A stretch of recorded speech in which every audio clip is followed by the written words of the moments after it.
Hello and welcome to the Are We There Yet podcast. My name is Michelle Abraham. I'm your host today. And today with me is a really special guest, JULI GAUTHIER. JULI is a parent, an entrepreneur, and a homeschooling parent. So JULI's has been homeschooling her kids for 15 years, and now she helps support entrepreneurs as well as homeschooling parents to really make that lifestyle a lot more easy for us when we're taking our school on the road or our businesses on the road. So JULI, I'm so happy you're here with us today. Hi, so glad to be here too. Thanks. Awesome. So JULI, let's get started with a little bit about how did you get started in this kind of lifestyle? So what made you want to homeschool your kids? Well, early on, we just had a bunch of things happen in the school system where, I had that mindset that the teachers knew what they were doing and what was right for my kids. And we had a bunch of experiences where we realized that their choices weren't necessarily the best for our kids. They were doing the best that they could. I'm not complaining about that, but they weren't right for our kids. And it was a wake-up call for us. Our daughter got hurt at 10 o'clock in the morning. Her shoulder was dislocated, and she had come to us maybe 4 weeks before that. She wanted to ice skate all the time. She was in third grade and had too much homework, and the homework wasn't what she needed. And so she got hurt at 10 o'clock in the morning. The nurse never called me. I was home with the baby. I could have picked her up, taken her to the emergency room, and it was like this wake-up call. She doesn't want to be there. They're not taking the best care of her. The schoolwork isn't tuned to what she needs. Maybe there's a better way. Let's figure this out. So the book she had me buy in Target 4 weeks earlier soon became the thing I was reading every night. And by the next fall, we had pulled her out of school. The youngest one never went to school. And then our oldest, we pulled her out in middle school. Awesome. So now you have 3 kids. Mm-hmm. Yes, and are they, 2 of them are girls, and is your third one a boy or a girl? The third one is a boy. A boy, so 2 girls and a boy. And so when the youngest one never went to school to begin with, right? Yes, he went to kindergarten, but he didn't have any traditional schooling other than that. Right, awesome. So when you guys were thinking about doing this, were there any things that came to your mind that was, were you worried about anything when you were looking into doing this for your kids? Oh, yes. That first few years, so many things came to mind about, are they going to get the right kind of socialization? Are they going to have any friends? Are they going to have any opportunities? Are they going to buy into it? And I knew with the middle one right away, she was down. This is what she wanted to do. But the older one, we had a harder time getting her to want to do this, though it was up to her. And ultimately, it was up to her because we needed her to make the choice to want to learn. And that was one of our goals. We came up with a mission statement early on, and that kind of resolved a lot of those fears. What were we trying to do? We wanted our kids to love to learn, love to read, and be happy, healthy, contributing adults. And as long as we kept those things in mind, whatever we experimented with, we could feel safe that, okay, they're still loving to learn. So if I miss something, they'll figure it out when they're an adult. They're reading, so they're getting constant information. And ultimately, they're going to have an adult life. That's the goal, right? Is a happy, healthy, contributing adult who can take care of themselves and give to others. As long as we end up with that goal, how we get there isn't as important as what we achieved. I think that was the big shift, and that released a lot of fears for us too. Oh, that's awesome. And I know you have a really great download on your website too. So I'll send people to juligauthier.com, and on your website, you have a great download that's kind of like, 5 things that will help parents get started with homeschooling. And I was reading it the other day, and the first one was like, don't try to pretend that you are now doing school the way that school is traditionally done in a classroom. So you have to let go of that, that's not school anymore according to your family. That's, so how did you guys get through that stages of trying to come up with your own way of doing things? Well, part of it came from that whole experience where her homework wasn't matching what she needed to learn. So part of it, I'd already made that understanding that whatever they were doing wasn't fitting her. So then it just became a part of my purpose was then to, okay, well, what does fit her? Like what are the teachers taught and what applies to us? And amazingly enough, my oldest daughter, she is a school teacher. And when she was in school, she spent 5 years working to become a grade school teacher in a state college. Their philosophy, they didn't teach about teaching. They didn't teach about learning. They taught about how to manage large groups. They taught about, it was all so much group controlled rather than how kids learn and philosophies behind all that kind of stuff.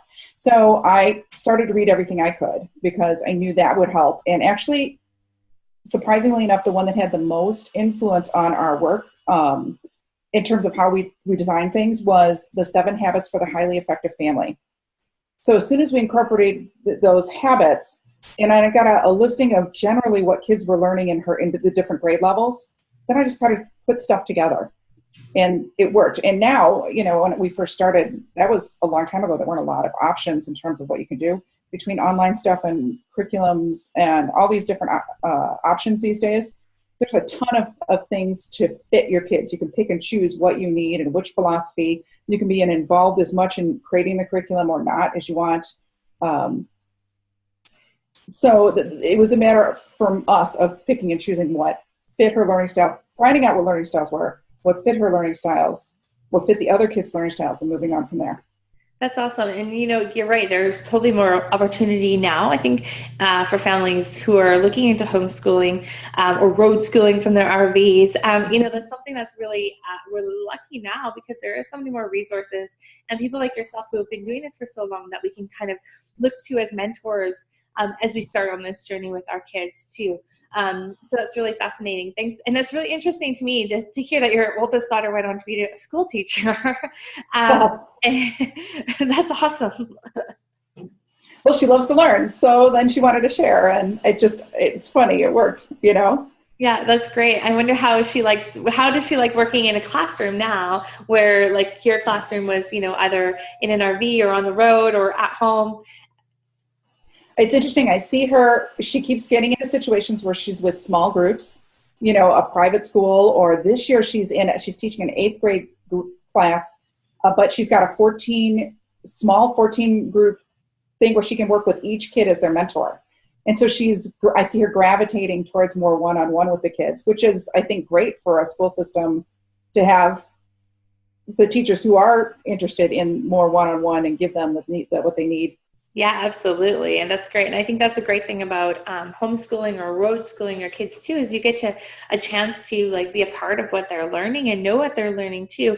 And I'm sure you're probably learning some things along the way too. Oh, definitely. Yeah. Awesome. So tell us a little bit about your business side of things too. So how did you manage homeschooling and, managing a 6 and 7 figure business same time? Well, it was a lot of scheduling, but not scheduling the schools do it. It was about starting with priorities and getting everybody on board and involved in what their goals were. So if, when it came to the school or when it came to my work elements, I had high producing goals for the week. These are the few things I need to get done, and they're not busy work. This is the things I need to do. I need to delegate things that don't matter, which include, house cleaning. I know if you're on the road, that doesn't matter as much, but, get rid of those things you don't need to do. And if you're on the road and you have a business, delegate the social media aspect. You don't need to be doing that. You can have someone else do it. And if they're taking care of those things, you have more time for the things that matter the most. And that came to this with the homeschooling. It worked that way too. What do they need me for? What are they excited about learning? We ultimately ended up unschooling, which means they were primarily in charge of their schooling. And my middle one got a almost full tuition scholarship through all 4 years of college, unschooling. So if you stay away from the public colleges, the state schools, you can get total acceptance in terms of college situations for that kind of a situation. And as far as my experience with travel and working with the kids homeschooling, if you do the unschooling, they will tell you what they're interested in. They can be average readers. They're just super curious. And with the availability of internet now, they can look up anything. You don't need to have a library in your RV to allow them to search for things. You just need some internet. Thank goodness, because there's not a lot of space for those kind of things, right? Yeah. I remember being on the Road School, the Road Schooling Families Facebook group, and some of the parents were saying they registered with homeschooling in their state, and then they get this huge box for the year, and so they'd have to like separate and drop it off at different locations that they were going to pick up throughout the year because it was too much to bring into the RVs. So I think with now the internet and there's so many great learning apps. One of the ones that I found for my son was called Khan Academy, which is yeah. What are a couple of apps that you have found that were really useful when you're homeschooling? Actually, we were big into staying off the computer. My kids are older, so when we started, there wasn't internet yet. So that's how quickly things are moving. Right. Waldorf is the one that when we were doing curriculum, I found worked the best, especially when traveling. They would make their own textbooks. So whatever we were doing, we would come up with stuff. We always had a bin in the car, even when we were at home. And we would go out and we would explore all the time. And this bin had everything in it. It had a notebook, it had crayons, it had markers, and they would just start making notes of different things. We would always have some kind of audio, something somewhere that we downloaded. Audible is awesome. Speaking of apps, Khan Academy is great. Great courses. You get older kids, you can get great courses now on Audible, and they take the award-winning college professors and record their classes. So you can get college-level, deep interest stuff on anything from black holes to natural health to basic high school chemistry or the history of ancient Egypt. And some of them get really narrowed down. You got high schoolers and they're curious and want to go dive deep into something. That is an awesome resource. That's great. And so, when I was first envisioning like homeschooling, I would envision sitting at a table with my kids and I'd be there like, so long with them. So that's not actually really how it happens. And so can you tell us a little bit about, what homeschooling looks like, in an average day, maybe one when you're on the road and going to explore things and field trips, and then one when you're at home or in your RV? Yes. Okay. So the big thing that I found out early on is you can complete more than what they are doing in a schoolroom. You can complete that more than that at home in under 2 hours for probably all of elementary school. They keep going over things over and over again until everybody gets it, so it slows things down. They have recess, they have lunch, they have gym, they have group management.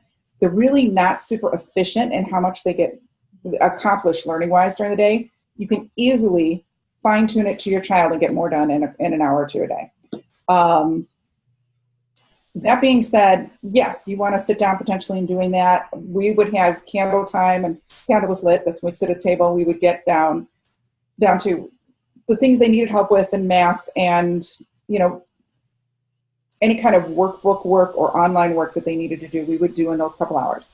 The rest of the day, and this is when we were more at home or in a stable place, the rest of the day then they would do science experiments or, during our pioneer thing, the kids were in the backyard building tents, and they were building log cabins out of sticks and villages and all sorts of, getting them involved in their learning of these different subjects in other ways so that they'll remember it if they love it. So getting them involved is what the rest of the day looked like. Now, translate that into what it looks like in a car.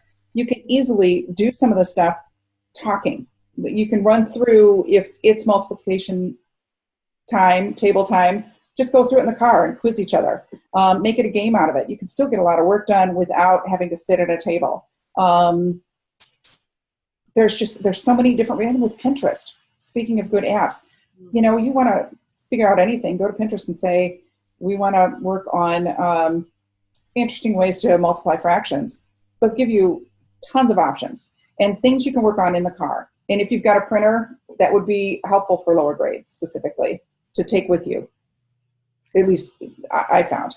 Awesome. Yeah. I was my son's birthday was just a few weeks ago, and we were at Target, and we were actually in Hawaii. So we were traveling, and we went to Target, and we found these really cool, there's all sorts of cards. One was about dinosaurs. So it was like a quiz. We could quiz on the different types of dinosaurs, and he could read at the back of them and all about the dinosaurs. And that was awesome. And then we found some felt money. So we started doing math with the money, the felt money. And I think it's just all about being creative with the way you learn and not, being stuck on being traditional way of learning. And, it's so many, you're right. So there's so many great ideas on Pinterest or on, any Facebook groups with parents who are doing this together, and their support is out there too. So what can you tell us a little bit about, like, your now that your kids have graduated and they've done this and they've moved on, and can you just tell us a little bit about what your overall experience has been, and would you do it again, and what do you recommend for parents starting now?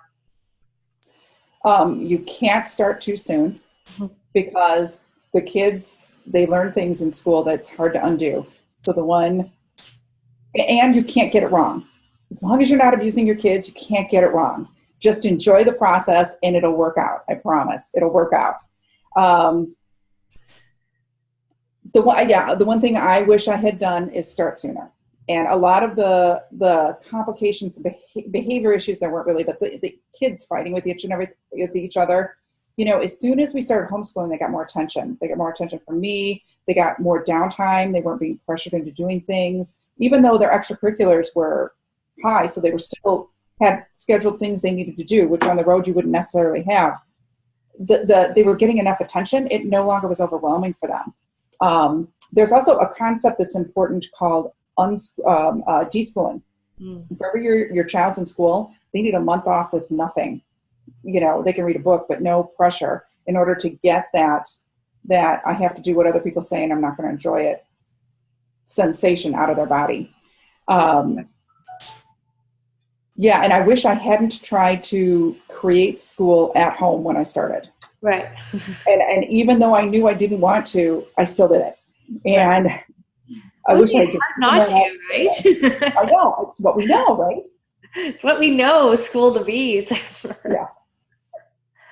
Awesome. Well, that's really great advice. Thanks, Julie. And so for parents that are looking to get started, reach out to Julie, find out what her experience is. Definitely download her freebie on her website. It's really helpful.